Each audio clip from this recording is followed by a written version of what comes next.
Hey, Daily Doses, this is Pastor Larry here, and we're taking a look at this thing called submission.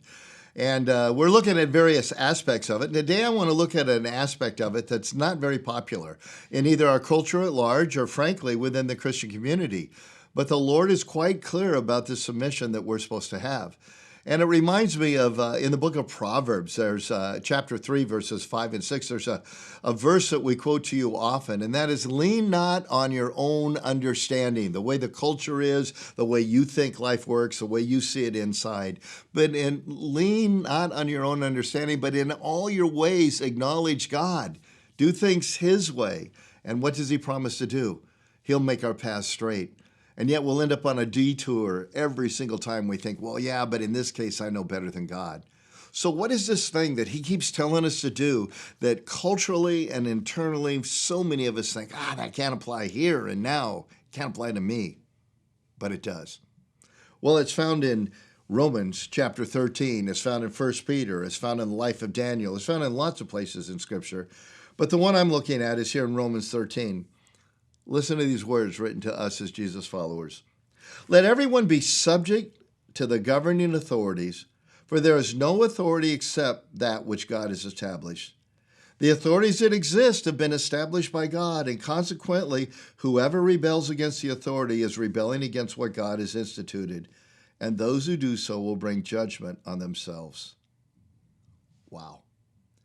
Now, clearly, the rest of Scripture says we are never to obey a governing authority when it tells us to do sin. There's examples all throughout Scripture of people saying, no, I'm not going to do that. The Hebrew midwives were told that they were to kill every Jewish boy when he was born, and they literally lied about it. They said, they just pop out before we get there.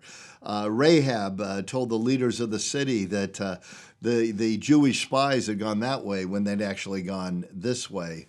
So, no, we're not supposed to sin when an authority tells us to. But let's be honest, so much of the areas where we rebel today are areas that are not black and white in Scripture, but they are simply areas of our own sense of what we like, what we don't like, what we think makes sense, and what doesn't make sense. And by the way, in the Scripture, there's even a time and a place to violate an authority. Daniel does that when he's told not to pray, and there's no Bible verse that says you have to pray towards Jerusalem 3 times a day, and he went ahead and did it anyway. But here's the key.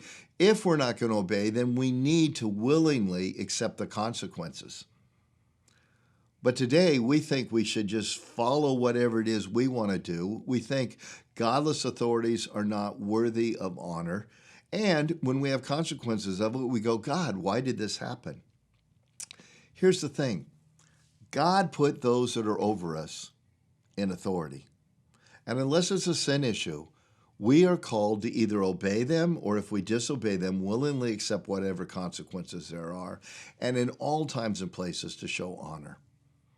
You see, when Paul wrote this, the Roman Empire was what he was writing about. One of the most godless empires ever. You had emperors who thought they were a descendant of God. You had Christians being persecuted by the government in the very near future. A guy named Nero is the guy that is in charge when the Apostle Peter says, show honor to the emperor. One of the reasons we've lost our voice in this culture is because we've bought the lie of this culture, which is you don't show honor unless it's deserved. But we will never have influence when we make it crystal clear that we don't honor you and we don't like you. Think about it in your own life. Who do you listen to that looks down on you? You know they judge you, they don't like you, they speak poorly of you. We don't listen to those people. We get defensive and shut them off. And that's how our culture responds. And that's why the Apostle Paul, seeing the importance of the gospel, getting the good news out, making Jesus look as beautiful in all of his glory as he is, he says, listen, even though it's a Roman government, let everyone be subject to the governing authorities. I want to encourage you, show honor in all situations. And if it's not a black and white thing of Scripture, just obey the governing authorities. And if for some sense you feel God has laid it on your heart and called you like Daniel was, nope, this is one you don't obey, then go like Daniel did to the lion's den and accept the consequences willingly. with courage and with strength. And we will greatly impact our culture when we do that.